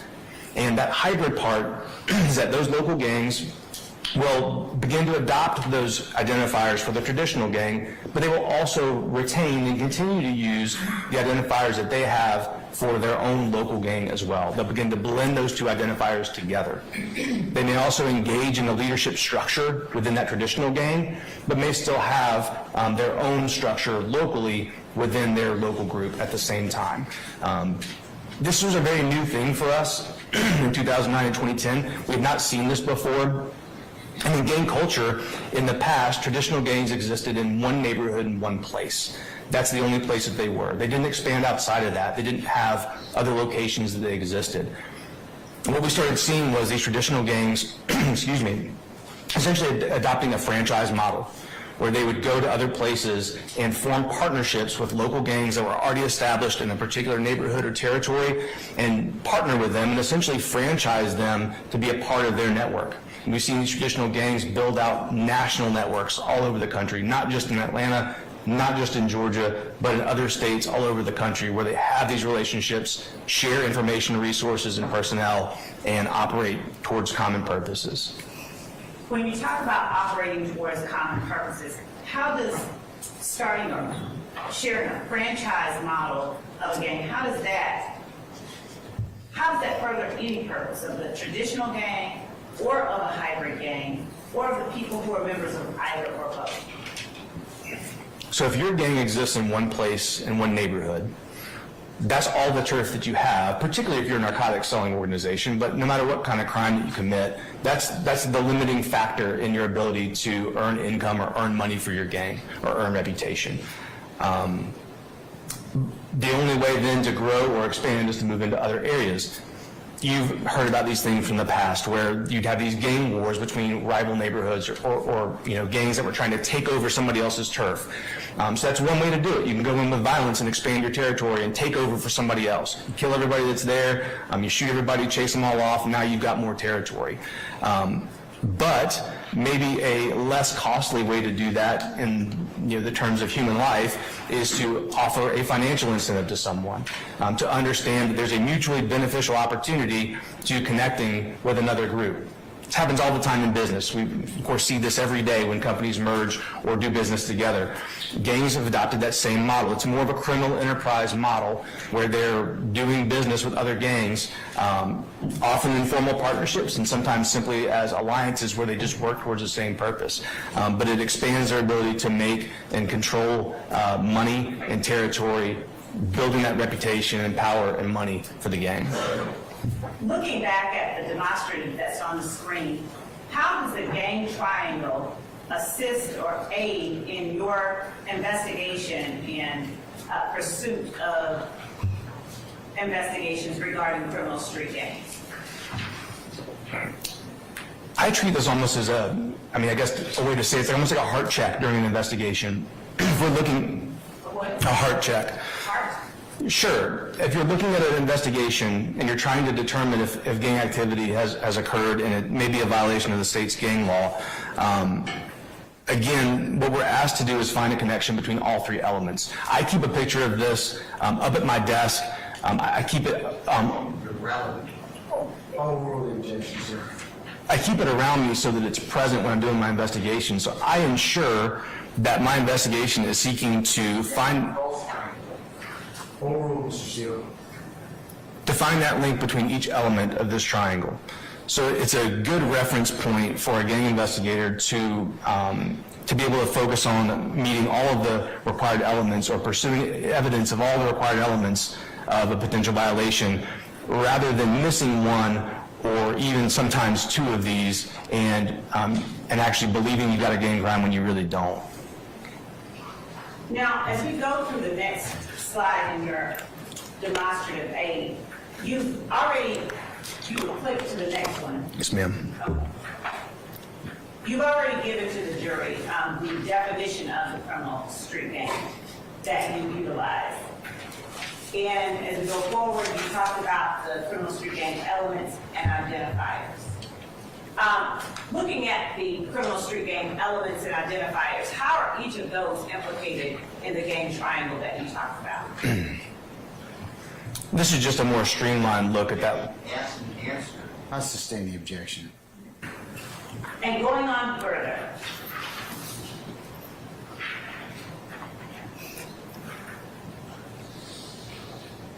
what are cliques or crews or boys as it relates to non-traditional gangs?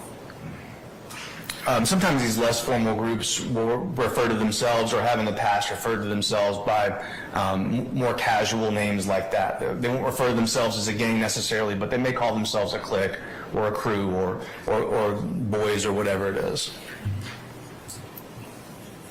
And the existence of a criminal street gang that you have on the screen right now, would you talk a little bit about the evidence that you would look for in determining whether one does exist?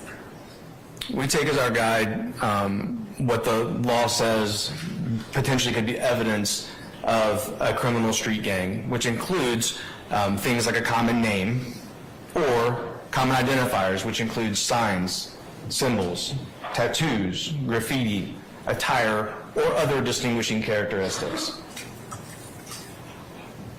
During your time as an investigator with the city of Atlanta, have you heard of the gang, or have you heard of a group called Raised on Cleveland? I have. Would you tell the jury when you first encountered that group? I first heard of the gang Raised on Cleveland likely in late 2009 or early 2010. And would you describe what that group, how that group identified? What were the identifiers that allowed you to recognize it? Sure, and I believe we have a demonstrative for this.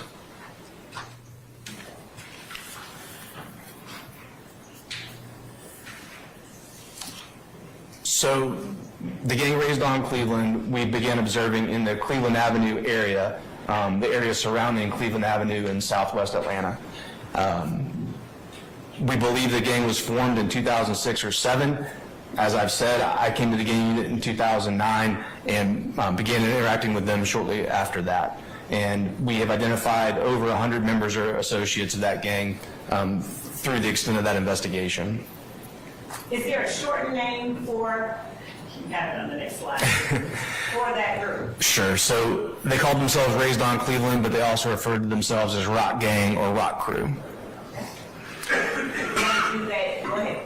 I'm sorry, within gangs, oftentimes, especially as they grow larger, there may be subsets or crews or cliques within the gang itself, smaller groups of people who are maybe closer or tighter within that larger organization. So you can imagine an organization of over 100 people, there are certainly going to be sort of subgroups within that. Within ROC, a couple of those were Young Crew, which they called Young Brew, and we'll explain a little bit more about that in just a minute. And also another one called Young Loyalty. Raised on Cleveland was one of the earliest of those gangs that I told you earlier called hybrid gangs. They were a local group, obviously Raised on Cleveland. They're saying we were all from Cleveland Avenue area. They're all from that area. But we began seeing them and observing them picking up the identifiers that we would traditionally associate with gangs that are associated with the Bloods. They started wearing red bandanas. They started using the number 5, including in 5-point stars. They started using their own hand sign. Again, that's a local thing, this triangle hand sign. They would get tattoos with the gang's name, ROC or Rock Crew, things of that nature. And they would add in, along with that, those 5-point stars or the number 5, or adding in red accents to their tattoos particularly. They would tag up the area in their community with the gang's name and with some of these same identifiers that we associate with the Bloods. And of course, tagging that was meant to disrespect rival gangs, including the Crips, which are of course the sort of mortal enemy of the Bloods. They began wearing, of course, red bandanas, also custom clothing for the gang itself, which incorporated both their local identifiers and those national traditional identifiers, including some shirts that said, "So what, we blooded," announcing that they were associated with the Bloods. And they began taking on other blood gang identifiers, including those for a particular blood gang called Sex, Money, Murder. Now, were they associated with any other gangs within the city of Atlanta? They were. Two gangs they associated with were from the Cleveland Avenue sort of greater area, which were Red Cartel and Creek City. And they also formed an alliance, a partnership with 30 Deep, which was based in the Mechanicsville neighborhood. Now, how are you all able to determine, or in your opinion rather, was Raised on Cleveland, that group that you named called Rock Crew, was that a criminal street gang? Yes, ma'am. Cases. Not the unintended jury. Overruled objection, Mr. Steele. Yes, ma'am. Objection, Your Honor, also will second on Overruled, Mr. Sharp. And how is it that you are able to classify, what is it that forms the basis for your opinion that Rock Crew was a criminal street gang? As shown on this previous slide, these are some, it's an overview of the identifiers that we saw that matched up with what the law lays out for us can be evidence of a criminal street gang. In addition to this, we investigated many incidents that were determined to be related to the gang's activities, actual criminal activity, criminal behavior by the gang. Now, you list on your slide rival gangs, and you have a couple of names. Would you explain to the jury what that is and why those names are there? They had two main or sort of important rivalries in those early days. One was with a gang called Young Gunner Clique from the Thomasville area in southeast Atlanta. Young Gunner Clique notable because they were one of the earliest hybrid Crip sets in the city. And both of these areas are served primarily by South Atlanta High School. So we saw numerous instances of conflict between these two neighborhoods and between students from these different areas who now were aligning with the Bloods and the Crips and saw each other as enemies or rivals. Famerica was a gang from the west side, and that rivalry was potentially, really, there were several places that rivalry came from. One was based on that association with 30 Deep. 30 Deep had a long-standing rivalry with these West Side gangs, with a West Side gang called the Fam. We routinely had shootings back and forth between Mechanicsville and between Simpson Road and Joseph E. Lowry Boulevard, between those two neighborhoods. 30 Deep and Raised on Cleveland formed this partnership together, and what we observed happen in response to that was that the Fam then partnered with Young Gunner Clique. And those two gangs formed a combined partnership that they then called Famerica. That name, this is a longer story than I think you were wanting necessarily, but that name was adopted because the Fam was another hybrid blood set on the west side. YGC, as I told you, was a hybrid Crip set. They found reason to partner with each other in spite of those differences, but neither one of them wanted to drop their colors, so they began flagging the American flag. So that therefore it had both the red and the blue in their gang identifier. So those rivalries began to grow as these gangs began to connect with each other. Would you tell the jury some of the ways that a particular criminal street gang, Rock Crew, for instance, might display their colors? Sure. So as an example, they began wearing red bandanas. It's sort of the classic gang identifier, is wearing your gang's color as a bandana or other form of clothing. What about hand signs that you talked about? They also begin to throw hand signs, and this one that you can see, I'll try to make it, is this, which is a CK, which stands for Crip Killer. And they additionally had their own identifier, which is this diamond or triangle-shaped hand sign that Raised on Cleveland used. You spoke about having tattoos as a means of identifying oneself as a part of a gang or I did, and we began to observe, here you can see one example of a rock crew tattoo, ROC, and then crew below that. Also in this picture, you can see that the person in the picture has a red bandana tied to their waistband. And were there any other instances of tattoos displaying one's affiliation that you've been privy to observe and see during your time as an investigator? There were, and here's another example of an ROC, a rock crew tattoo. But as Rock Crew went from being a local non-traditional gang to this affiliation with the Bloods, we began to see their identifiers changing. We began to see members tattooing themselves with things that initially were very subtle, but we began to discover were actually more traditional gang identifiers, including incorporating that color red. Chuck Taylor tattoos in varying colors can be an indicator of gang activity, certainly is not always. And as you can see here, this smile now, cry later face tattoo, also the two masks are wearing red bandanas on them. So you begin to see things like that. This is where subtle sort of indicators there may be more going on than just this local neighborhood gang activity. As we saw these tattoos evolve over time, we began to see these. So this is a Rock Crew gang member who's tattooed this word all the way down his forearm, and it says Believeland. They're from Cleveland Avenue, but it says Believeland because Blood gang members typically and often will disrespect the rival Crips by avoiding the use of the letter C. So they replace the letter C with the letter B.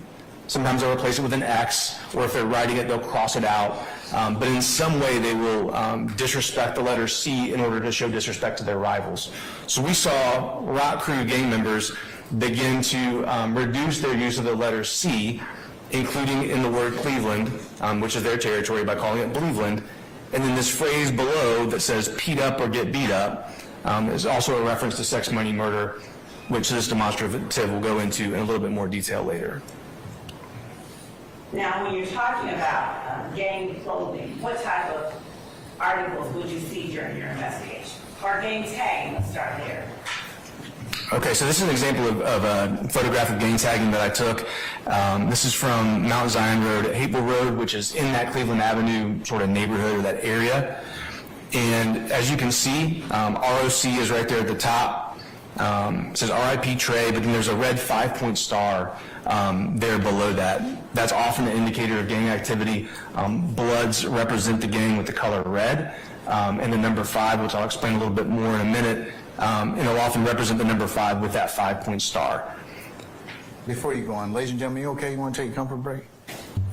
Yes. Okay, all right. Ladies and gentlemen, we're going to be in recess for about 10 minutes. So we'll come back at that point in time, and then we'll make some plans for lunch or our continuation for the afternoon, okay? Remember the admonitions I gave you earlier, and we'll be in recess about 10 minutes. All right. All rise.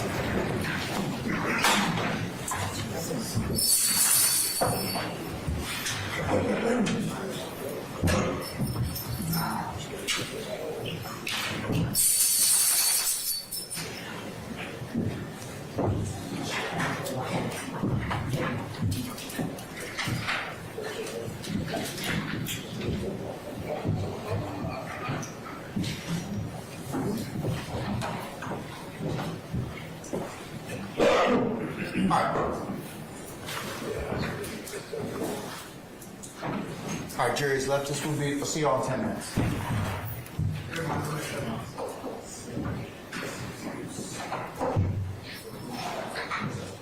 I heard this slow down, speak slow down.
let me go ahead and call them out at this point in time. All rise for the jury.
All right, ladies and gentlemen, please be seated.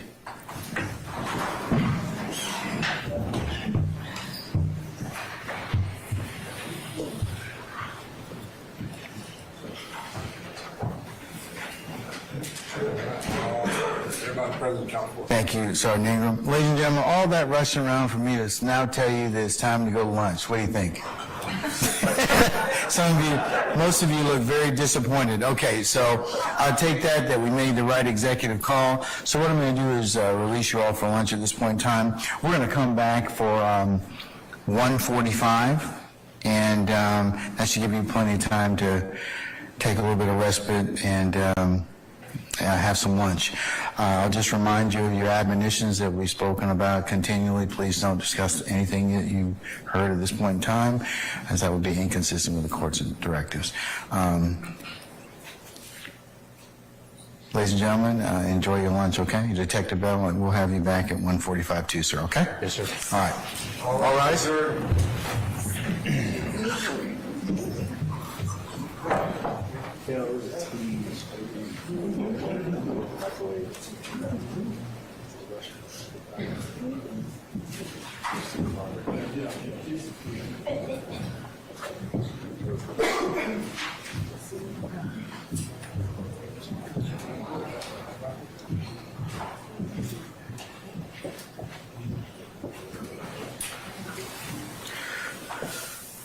All right, ladies and gentlemen, our jury has left us. You can please be seated. You all are welcome to take lunch at this point in time. We'll see you back at 1:45, okay? We'll be in recess.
After months of jury selection, courtroom antics, and delays, Hi, good morning, ladies and gentlemen. Please be seated. Young Thug's trial started Monday with more twists and turns.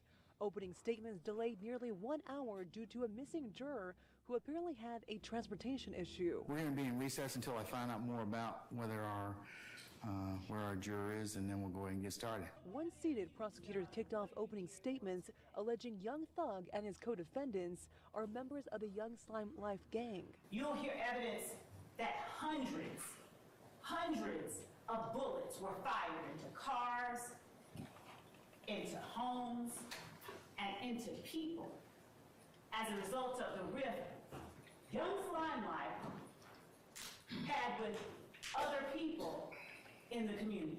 But Monday's proceedings were slowed by more delays and objections, frustrating the judge.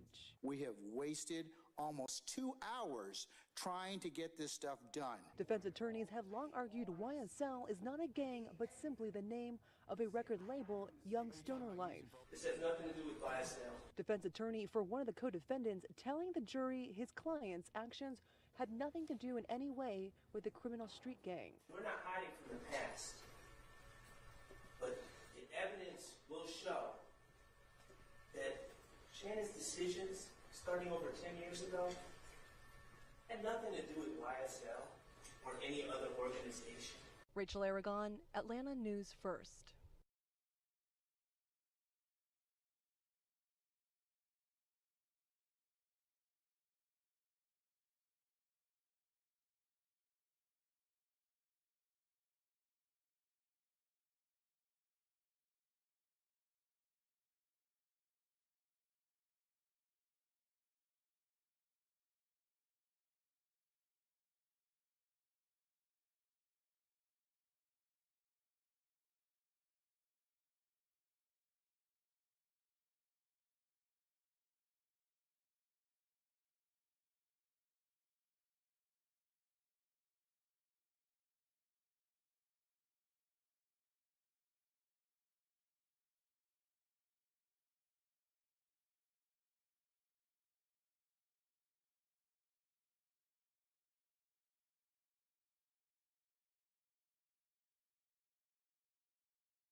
That's why rap music is introduced.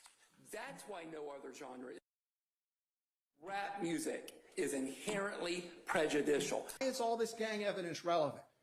Well, Your Honor, in a street gang act violation charge or a racketeering charge, evidence of the existence and the nature of the organization is not only relevant, it's required.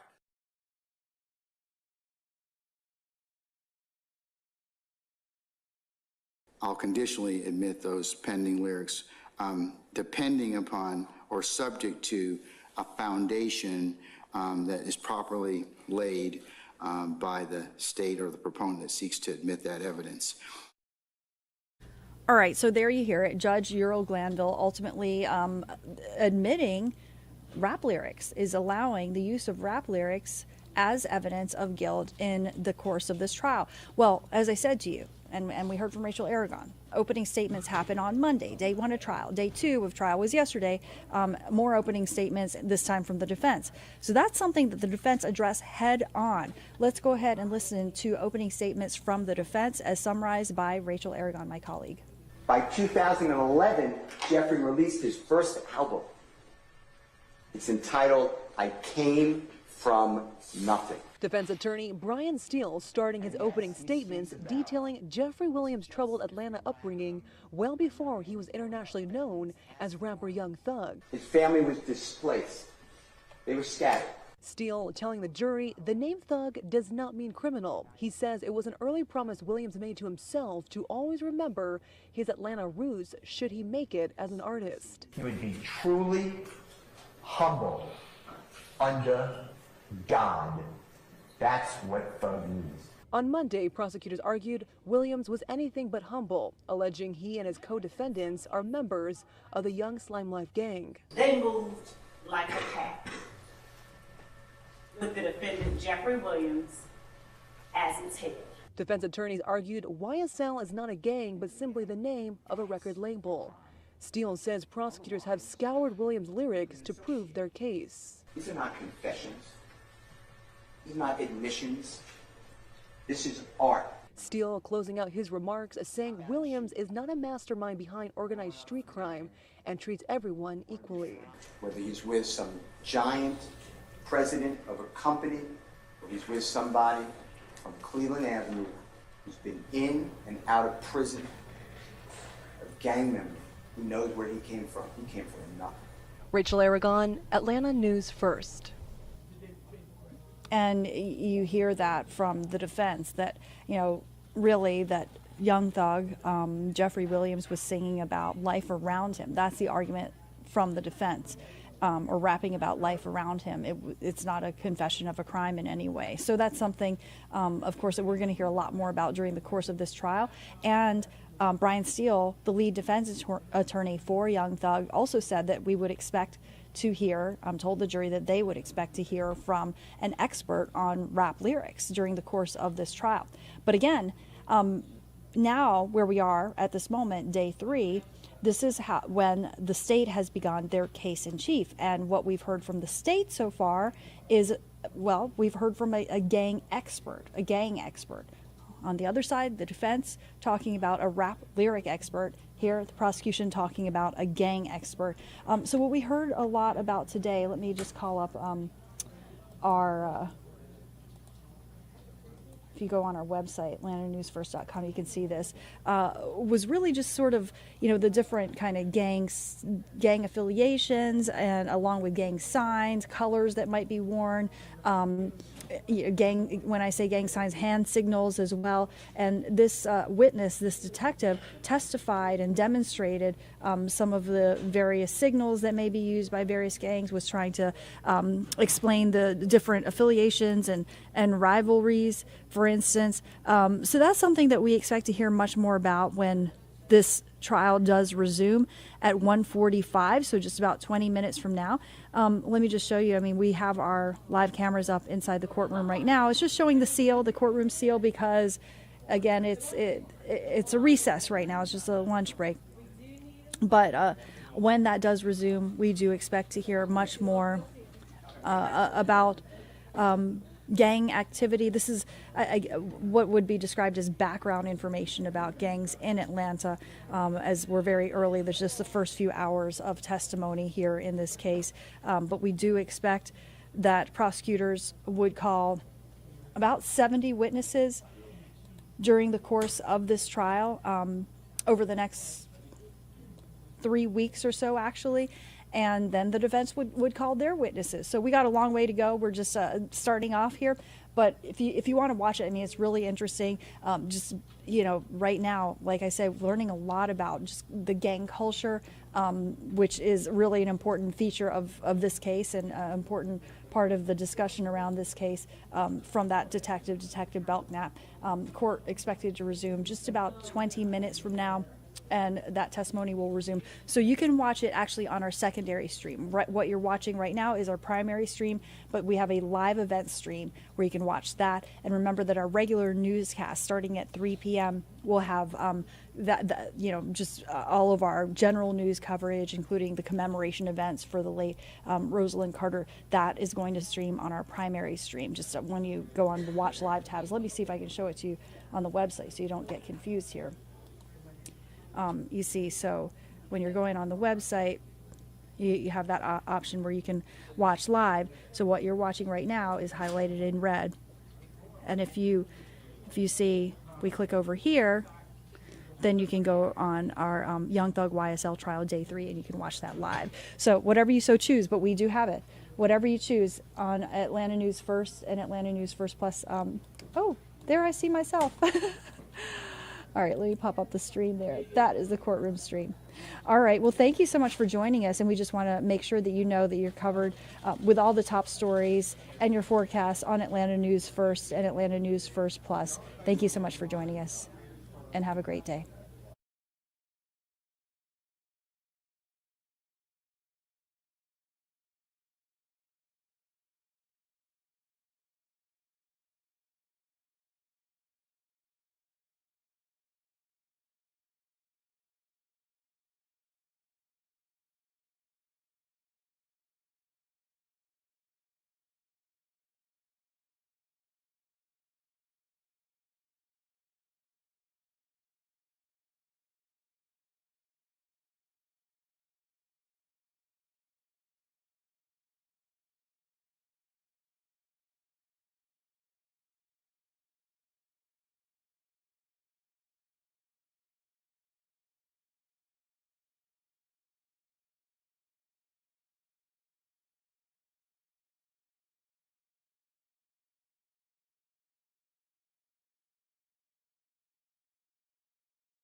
jurors back. All right, thank you, Sergeant Ingram.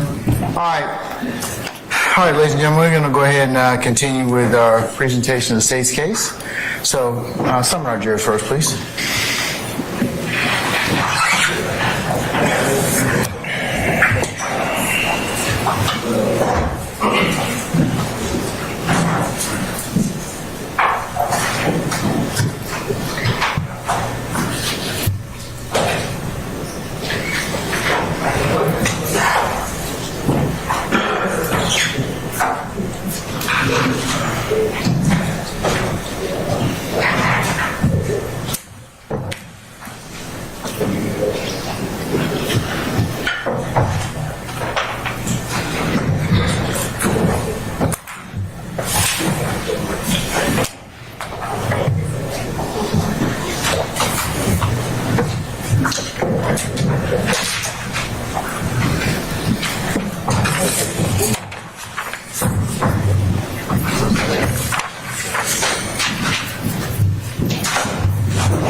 All jurors present, count for. All right, thank you, Sergeant Ingram. Ladies and gentlemen, please be seated.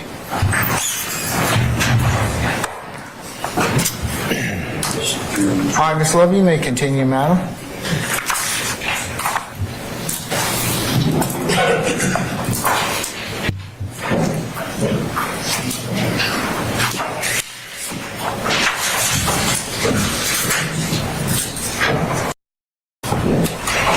Detective Belt now.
I'm going to give this back to you.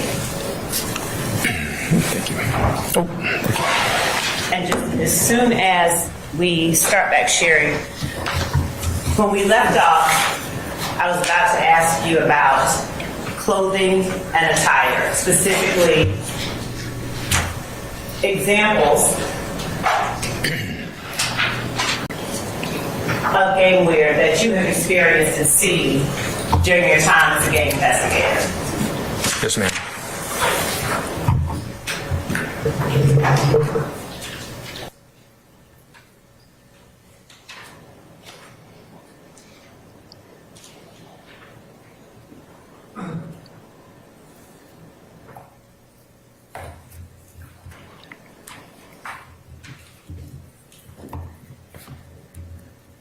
And as you had spoken about tagging prior to going to lunch,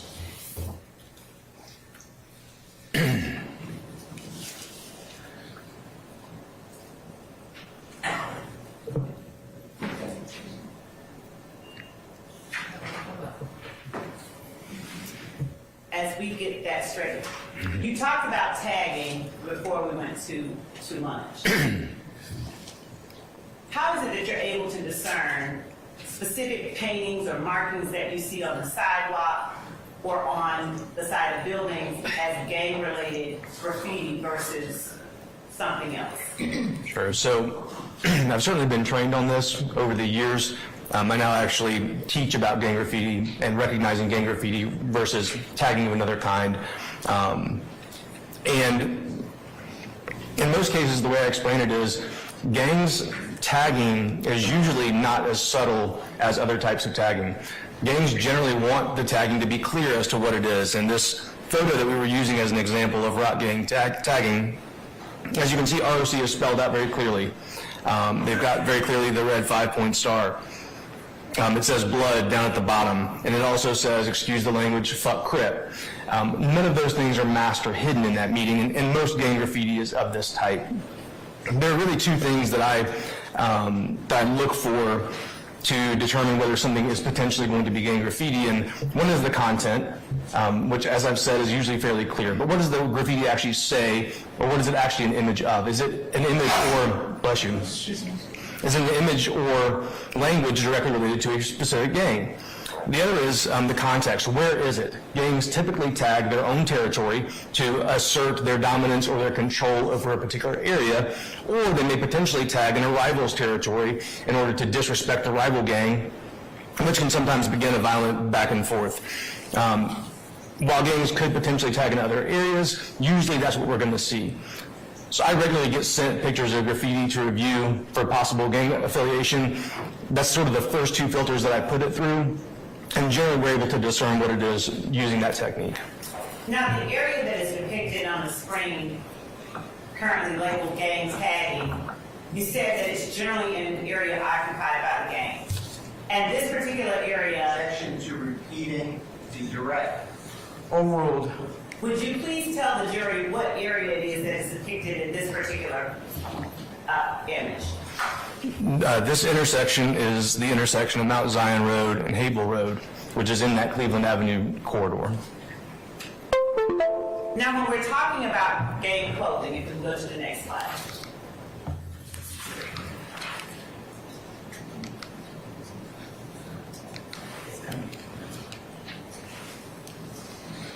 I've collected it. Okay. As we're talking about gang clothing, looking at the slide here now, would you tell the jury what it is that you've seen during your time as an investigator and the significance that it holds for you? So we began seeing rock crew gang members wearing these particular shirts that they had made. Obviously, it says very large on the front of it, it says, "So what, we blooded."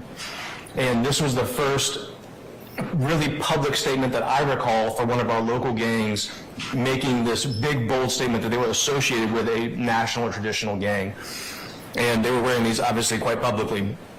You'll notice on the back of it, it says Red Cartel and Creek City Records and Rock Gang. Those three crews that I mentioned earlier. And the words, "So What We Blooded," there's actually also the title of a song that was published by some members of Red Cartel as well about their blood gang affiliation. Is there significance to the fact that there's this abundance of red on both shirts? There is, and actually this is the front and back of one shirt. I want to make sure that's clear. But the shirt is obviously in red. That color is associated with Bloods street gangs, or gangs that associate with the Bloods. Now, you mentioned that that was a song that was published by a member of Red Cartel. Is Red Cartel a record label? I don't believe Red Cartel was ever actually a record label, but I don't know that for sure. Was Red Cartel a criminal street gang? Yes, ma'am. Now, is being a rapper or a performer and being a criminal street gang member, are those two mutually exclusive? They're not mutually exclusive. So you could be both? You certainly could be. All right.